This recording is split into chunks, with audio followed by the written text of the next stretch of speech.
There is a short story by Franz Kafka titled Metamorphosis.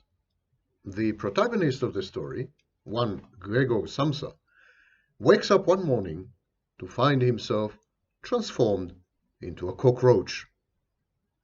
The realization of his transformation dawns on him only gradually, based on the responses and the reactions by his horrified family members. The same thing happens to victims of narcissistic abuse.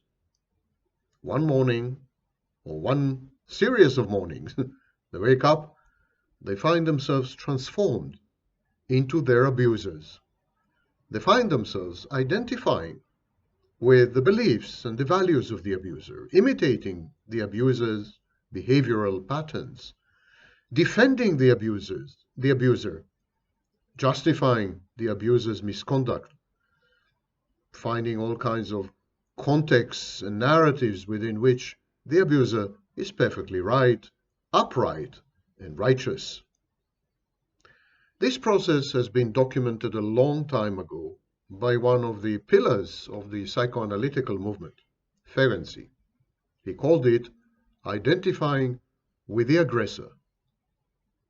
Now, it's important to realize that identifying with the aggressor is an unconscious mechanism. It's not that the victim wakes up and says, from today, I'm going to be like my abuser, or from today, I'm going to be the abuser. No one is going to abuse me ever again. That's not how it goes. It's gradual, it's incremental, it creeps on you, it's unconscious. An individual identifies with someone who poses a threat, and by identifying with the source of the threat, removes the threat in his or her own mind. Of course, it's childish, infantile even. Of course, it's a form of magical thinking. If I agree with my abuser, if I support my abuser, if I justify my abuser, if I collaborate with my abuser, if I become an accomplice, the abuser is not going to hurt me. There's no such ethics in abuse. But magical thinking heals all wounds, and victims deceive themselves into believing that should they emulate and imitate the abuser, should they adopt the abuser's modeling, then they're safe, which of course is not true. Similarly, people identify with opponents who cannot be mastered, people who are perceived as beyond control, beyond punishment, beyond rules and laws and regulations. At that point, the only option is submission.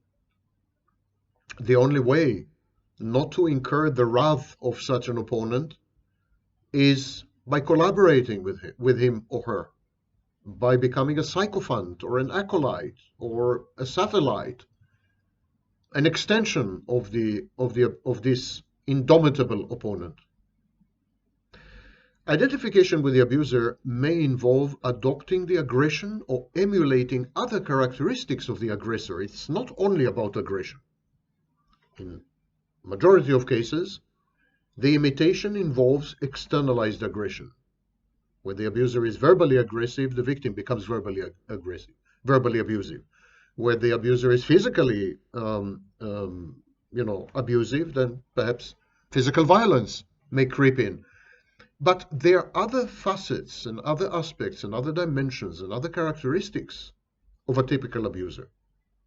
And the victim may choose to imitate those because they present less of a problem. They don't create dissonance. They are not ego dystonic. They're not alien to the nature and the character and the self-concept and the self-image and self-perception of the victim.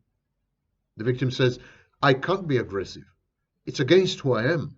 It's not who I am. It's not my core identity. But I can be other things, which the aggressor is.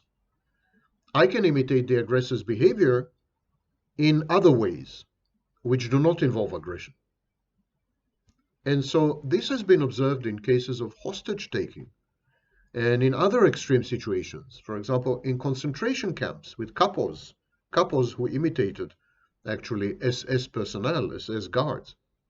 In psychoanalytic theory, identification with the abuser occurs on a developmental level when the child identifies with a rival, the father or the mother, towards the end of what it came to be known as the Oedipal phase. It was first described by Anna Freud in 1936. Anna Freud was a child psychologist, a genius in her own right. She was Sigmund Freud's daughter, of course. And she described identifying with the aggressor in the context of the Oedipus complex, where, for example, a boy child, a male child, would tend to be attracted sexually and otherwise to his mother, and the father would become a competitor. And so the child would identify with the aggressor, would identify with the father. And it remained largely confined to this until Ferenczi came along and expanded the framework dramatically. Now, today we use the phrase defensive identification. Defensive identification is a process by which the victim of abuse psychologically identifies with the perpetrator of the abuse. Pay attention. There may not be behavioral manifestations. The victim's behavior may not change at all, but internally, the victim would find herself more and more attracted to the aggressive and abusive elements and behaviors in her abuser. She would identify with the abuser. She would begin to admire or justify or crave to be or emulate internally, psychologically. The abuser doesn't have to be an individual, could be a group with which the perpetrator is identified. And it's a defensive strategy against continuing feelings of vulnerability and helplessness, and a way to fend off further victimization by pretending to be powerful, by pretending to be the abuser. So defensive identification, identifying with the abuser, identifying with the aggressor, is magical thinking in the sense that the abuser's power is appropriated by the victim magically, psychologically. There's a fantastic space of imagination. There's a paracosm within which the victim transmogrifies into, is transformed into, metamorphosized into the abuser, thereby appropriating the abuser's power and preventing the abuser from any further abuse or victimization, taking away the abuser's power. In the classical psychoanalytical theory of Sigmund Freud, the defensive identification was an integral part of the identification process. In his work, a child identified with a parent. In his actual work, it was the father. Identifies with a parent who is perceived to be powerful, threatening, punitive. So child identifies with this figure. And it's a form of identification that develops as the child's defense against punishment by the parent evolves. The child is terrified of punishment, of adverse outcomes, of consequences of misbehavior, and so on. And one way to cope with this is to identify with the punitive parent, with the source of the punishment. And again, the identification is not a kind of transubstantiation. It's not like becoming the father.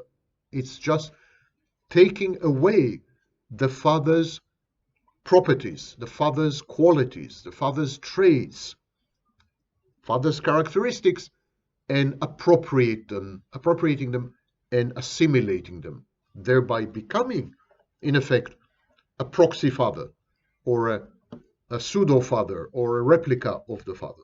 And this applies to victims of abuse as well. That's what they do.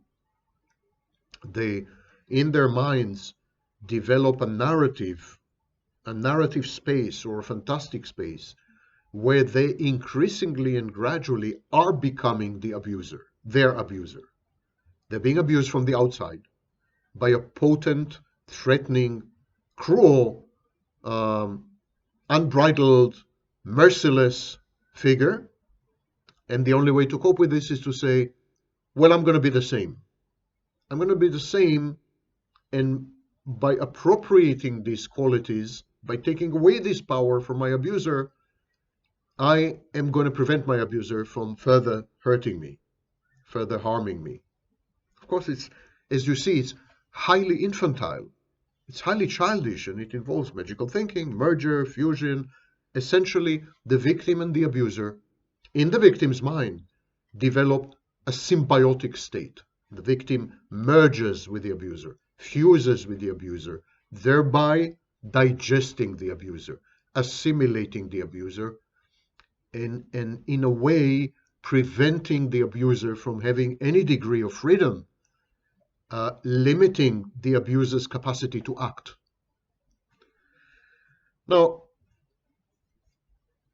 this is one type of identification, the defensive identification. We have many other types of identification in psychoanalytical theory and later in object relations theories.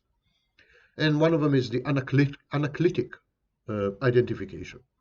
Again, Sigmund Freud was the first to describe it. He said that anaclitic identification is the first phase of the identification process. It's rooted in the child's initial dependence, this time on the mother, as well as later on other caregivers. The child needs a mother for basic biological needs, emotional needs, and so on and so forth. So the child acquires the mother's characteristics in the service of becoming their own source of reinforcement, nourishment, and comfort.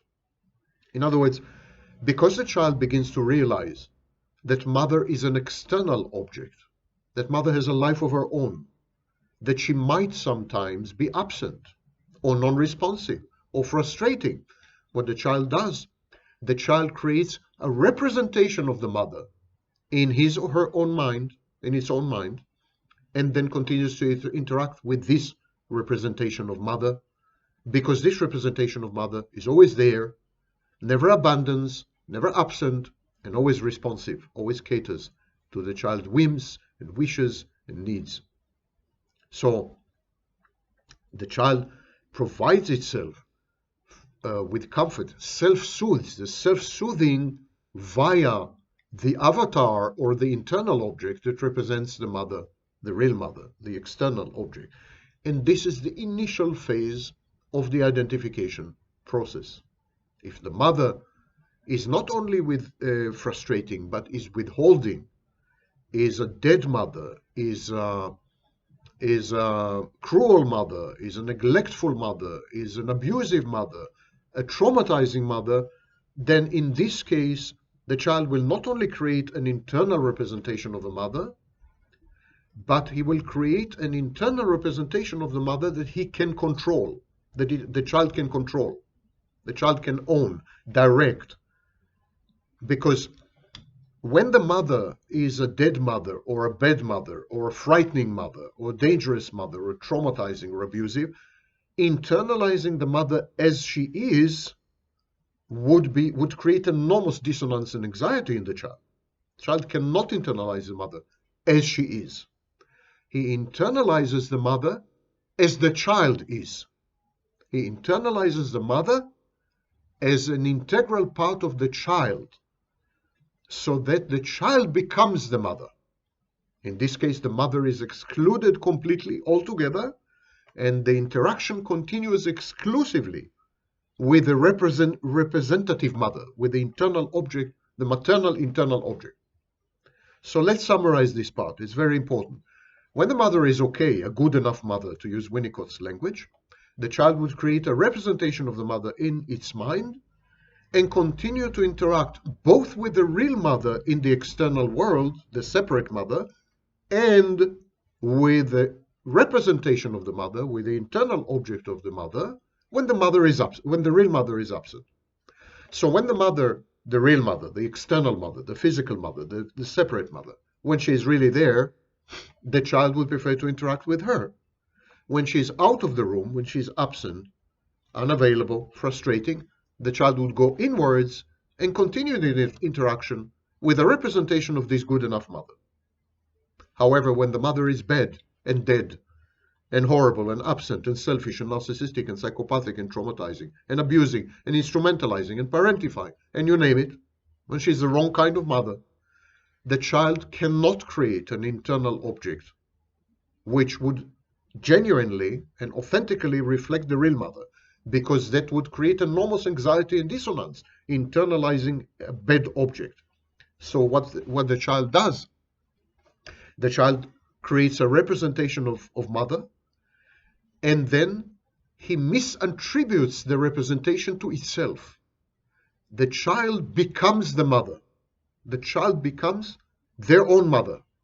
The child from that moment on continues to interact only with the internal mother, only with the internal object, only with the introject, and excludes, cuts off the frustrating, threatening, abusive, traumatizing external mother, which is, of course, a great description of the psychological development of pathological narcissism. It's exactly what narcissists do.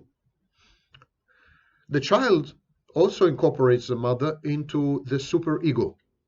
It's actually, clinically speaking, it's the ego ideal, but okay, let's call it the superego.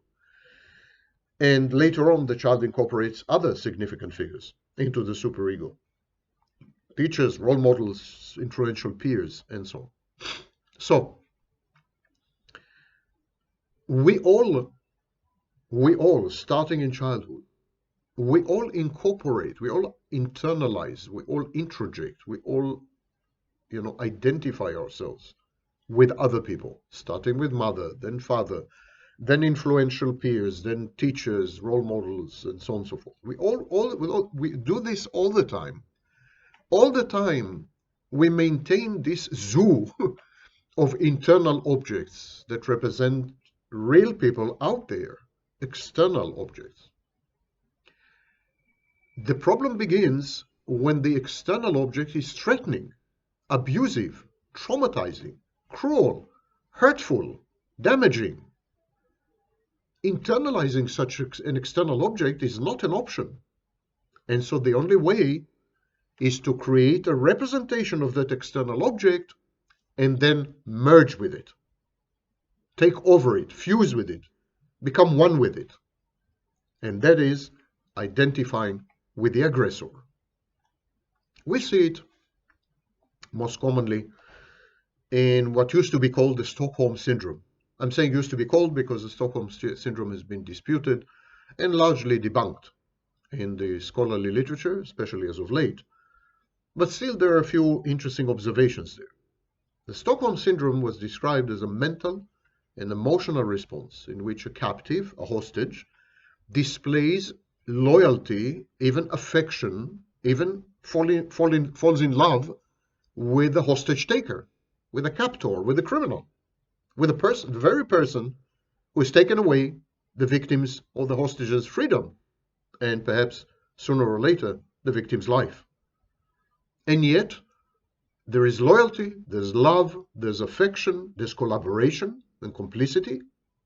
The captive comes to see law enforcement, police, rescuers as the enemy because they endanger the captor and they threaten to break the newly emergent, the nascent bond between the hostage and the hostage taker. And Stockholm syndrome derives from the case of a woman who was held hostage in 1973 during a bank robbery in Stockholm, Sweden. She became so emotionally attached, actually infatuated, with one of the bank robbers, that she broke her engagement to another man and remained faithful to her former hostage taker, to her former captor, during his prison term. The term was coined by Swedish psychiatrist and criminologist Nils Bejerot. So, even though the Stockholm syndrome is no longer accepted as real, it is true that identifying with the aggressor is not only an intellectual exercise. It's not only unconsciously saying, this person is a danger to me, this person threatens me, this person abuses me, this person has power over me. And there's nothing I can do to this person. This person is untouchable, indomitable, invulnerable. Nothing I can do. So the only way is to digest this person, assimilate this person, absorb this person. The only way is to take over this person, to merge with the person, to fuse with the person, to become one with this person. The only way to avoid future abuse, future maltreatment, and victimization is to not play the role of the victim, but to become one with the abuser. So this is the intellectual part. But it's true that there are emotional correlates. There's emotional involvement in this process. Identifying with the abuser is not only identifying with the behaviors of the abuser, it's identifying with the abuser as a personality, as a human being, with the personhood of the abuser. And so it could lead to infatuation or limerence. It could lead to compassion. It could lead to protectiveness, being protective of the person. It could lead to constant justification of this person. It could lead to lying for this person. It could lead to a panoply of behaviors which are emotionally motivated. And in this sense, there is a kernel, there is a grain of truth in the Stockholm syndrome. Identification with the aggressor is a psychological defense mechanism. The victim adopts the traits and behaviors of the abuser in order to cope with trauma, to gain a sense of safety, to reduce imminent threat and fear. The process involves internalizing the aggressor's characteristics and, in some cases, adopting an aggressive posture, aggressive behaviors, aggressive mannerisms. There's also the kind of incipient, subtle, subterranean belief that if I become similar to the abuser is going to like me. I'm going to become the kin and kith of the abuser. I'm going to become a member of the clan of the abuser. And so then the abuser will change his behavior, will no longer abuse me. Actually, exactly the opposite. It will admire me and will protect me. There is a belief that it's like abandoning camp. It's like deserting from the army and going over to the enemy. It's like, if I'm no longer the enemy of the abuser, if I'm no longer perceived as a target of the abuser, but I'm an extension of the abuser, I am a replica, a clone of the abuser, or I am the abuser himself, then the abuse will stop. And so this internalization leads to behavioral changes. And the aim, the purpose of the behavioral changes is communication. The changes in behavior, the changes in the victim's behavior. The victim becomes more aggressive, more abusive, more assertive, more dominant. The aim is not to compete with the abuser. The aim is to communicate to the abuser, look, I'm becoming like you. I am you. I am your offspring. I'm a member of your clan. I'm your kin and kith. I support you. I believe in you. I justify you, and so on. Don't hurt me. Don't hurt me. Don't victimize me. Don't abuse me anymore because I've deserted. I've abandoned my camp, the camp of the victims. I am now one of the abusers. I'm now one of yours.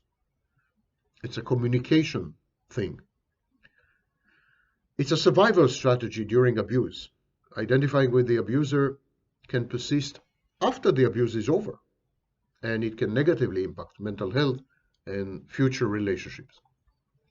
So, outwardly, when you observe such a victim in the transition from victim to abuser, when you observe the impacts, the ostentatious, observable impacts of the action of the identification with the abuser mechanism, what you see initially is that the traits of the victim are changing.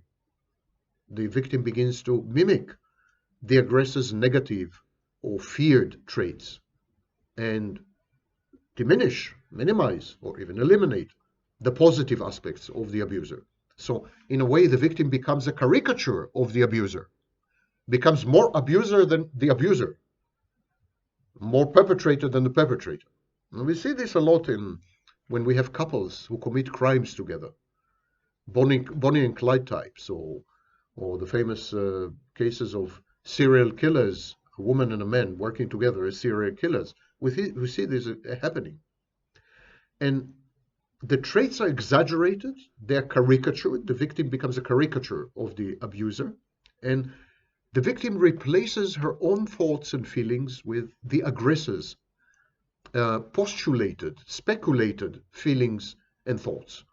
The victim asks herself, what is the abuser thinking? What is he feeling? I have to think and feel the same. And that way, the victim becomes what the attacker or the perpetrator needs them to be in their own mind. The whole thing takes place in the mind of the victim. It's not real to the abuser. Abusers don't perceive this as they perceive such behaviors when the victim changes, the victim tries to emulate and imitate the abuser perceives it as a show of weakness, as submissiveness, as obsequiousness, as the victim trying to placate the abuser, kowtowing, and so on. So the abuser doesn't perceive this as a change of allegiance. He perceives it as a signal of vulnerability and frailty, and reacts with even enhanced or increased aggression, actually. Having emulated the traits of the abuser, having changed their own minds, their own subjectivity, it's about seeking safety and control. By identifying with the abuser, the victim gains a sense of safety, empowers herself, because she now aligns herself with the source of the threat. And now the situation paradoxically feels more manageable. Now she is in control. So a molested child might seek to become her sexual abuser's partner. You see situations in child sexual abuse where the child plays the role of a spouse or a partner and becomes highly eroticized and highly seductive and flirtatious. It's a way of catering to the expectations of the abuser by essentially transforming, the child transforms itself from victim to full-scale collaborator and accomplice. Or a child who is constantly henpecked and constantly criticized and attacked and humiliated and mocked and ridiculed by the father. So this kind of abused child might become a tough guy to gain approval from the abuser. These are enduring defense mechanisms. Identifying with the abuser continues to affect victims long after the abuser has ended or the abuser has died or exited their lives. And it has adverse mental health effects. The defensive reaction can lead to various negative incomes. For example, it's been associated with depression and anxiety and substance use disorders.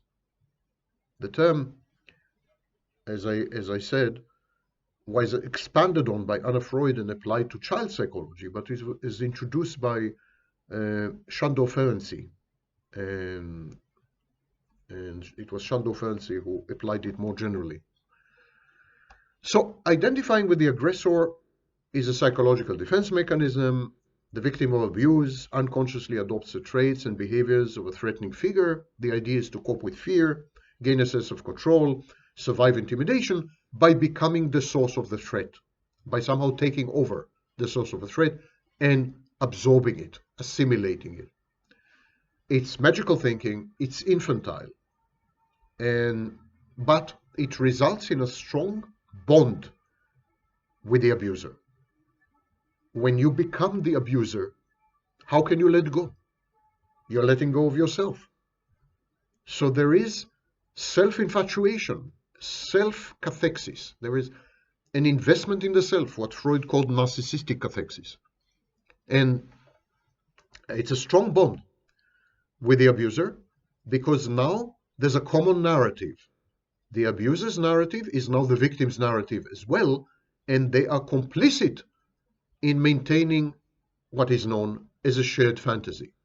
And this is really, really bad, because when the abuser is removed from the victim's life, the victim experiences grief and a complete disorientation and a disruption in a sense of continuity and core identity. She feels adrift. She feels dead, unalived. The victim feels distraught, and because by removing the abuser from her life, the narrative that was the organizing principle of her life, the narrative that made sense of her life, imbued her life with meaning, purpose, and direction, that narrative has been shattered. Now, identifying with the abuser, as I've mentioned, involves multiple um, psychological mechanisms, many of them infantile, like internalization or introjection. Identifying with the abuser is definitely a form of introjection. It's a process where a person takes in an experience or trait from another person and appropriates them, makes them their own. In this case, the negative or feared traits of the aggressor are adopted. And you're beginning to see, of course, the interface with narcissism. Narcissists are people who have been abused and traumatized in early childhood. And what they've done, they've created a representation of their abuser, a representation of the traumatizer, a representation of perpetrators, usually caregivers like mother and so on. They've created representations of these people. And then they identified with these representations. They became one with these representations. Consequently, they lost the capacity to tell the difference between external objects and internal objects, and they remain grounded in the fantasy of being an omnipotent, godlike figure, the false self, which essentially is the abuser, because children perceive their parents as godlike, as infallible. And by creating godlike, infallible internal objects, the children, become godlike and infallible. And that's lifelong. It's an unconscious process. And the mind tries actually to protect itself, to defend itself, to protect itself from danger and from mental anguish and from extreme dissonance and the anxiety that it provokes. And of course, all this is the reason all this is happening unconsciously. When it comes to consciousness, when it's brought to consciousness, there's a major crisis. And usually clinicians handle these situations in therapy very frequently. The thing to understand is identifying with the aggressor is a survival strategy. And in this sense, in this very limited sense, it's a positive adaptation. By identifying with the aggressor, the person seeks to understand, to anticipate, to make sense, to predict, and to minimize the threat, to gain a sense of order and meaning in the world, to assert a modicum of control, to reestablish an internal locus of control.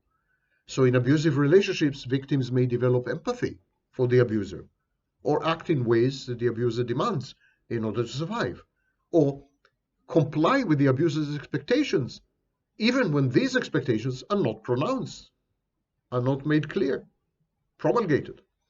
In childhood abuse, children who are abused internalize the perpetrator's experience and behavior. They try to cope with the inability to escape or to prevent the abuse by saying, okay, I'm not actually being abused. It's fun. It's a fun game. I'm participating in it willingly. And I mentioned the Stockholm syndrome. Identifying with the aggressor is seen as a way to co-opt the aggressor, to kind of bring the aggressor to your camp, or to be on your side. And all this leads to maladaptive coping. It serves a purpose in the short term, but identifying with the aggressor is a maladaptive defense. It can worsen the victim's situation in the long run. It can perpetuate a cycle of abuse. As I've explained, the abuser does not perceive this as a kind of amelioration of the abuse. Abuser doesn't perceive. When the victim identifies with the abuser, many abusers react with aggression and violence, because who are you to be me? Many abusers are narcissistic. So, like, who are you, the victim, to assume that you're like me or that you're me? And also they perceive it as a weakness. So the outcomes are never good. In other words, it doesn't work. It doesn't work. It contributes to the continuation and exacerbation of the cycle of abuse. And the more the victim becomes like the aggressor, the more potential for conflict there is. And it often deteriorates to the point of verbal exchanges and physical violence. And in some cases, unfortunately, murder. The defense mechanism, this defense mechanism, always results in lasting negative impacts on the victim's mental health without mitigating the abuse or the victimization, even in the short term. So, while it is a positive adaptation in the sense that the victim can deceive itself into believing that everything will be okay, there's this magical thinking. If I just wish it strongly enough, it will happen. If I become the abuser, then we will be two abusers, not an abuser and a victim. All these are magical narratives which are typical of children. So in this sense, it's a positive adaptation because it does reduce anxiety. It's anxiolytic. But in reality, it doesn't work. It leads to much worse outcomes, both in the relationship and in the psychology of the victim. As I said, the abuser perceives all this, the changes in the victim, when the victim becomes more like the aggressor. The abuser perceives this as either an attempt to manipulate him, which enrages him, or there's a grandiose reaction. Who are you, the victim, to be like me? I'm much superior to you. Why are you so presumptuous to assume that you could be like me?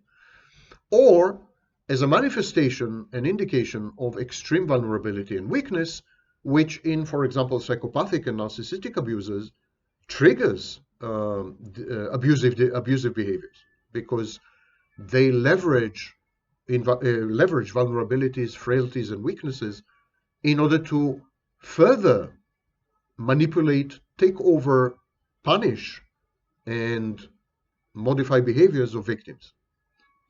So it's a no-win situation, and yet it is grounded in early childhood. It is unconscious. And so in many cases, the victim is not aware that this is what's happening, unless and until people from the outside alert the victim that there are changes in the victim's behavior and identity which are irreconcilable with how the victim used to be, who the victim used to be. But then most victims are isolated. The abuser cuts them off from family and friends, denies them a social network, support, succor. So there's no feedback. It's an echo chamber. And the victim descends further and further into the reverberations of her own growing insanity because there's no one out there to calibrate her, to wake her up, to put a mirror to her, and to alert her that something really bad is happening. Within the hall of mirrors and the shared fantasy of the abuser, the victim becomes nothing but a reflection in multiple convex mirrors, distorted more and more to the point of vanishing.